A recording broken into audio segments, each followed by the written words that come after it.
A lot of members of our community miss out, I think, on mentorship opportunities and having supportive adults in their life. That's often just pulled out from under so many people in our community so young in life.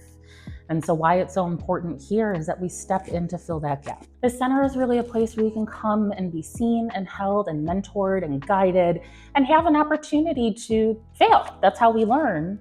And that there's a community around you to support that. I think particularly in our youth services program, we do have a youth leadership council in that department.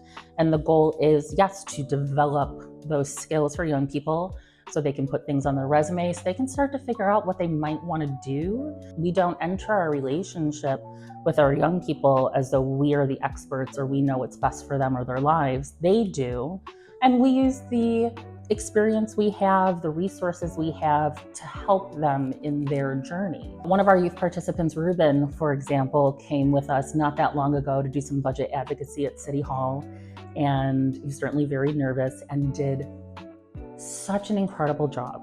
And as much as we are incredibly passionate about everything we do, we can't speak to that experience the same way that the people receiving those services and teaching us about them and their communities can speak to that.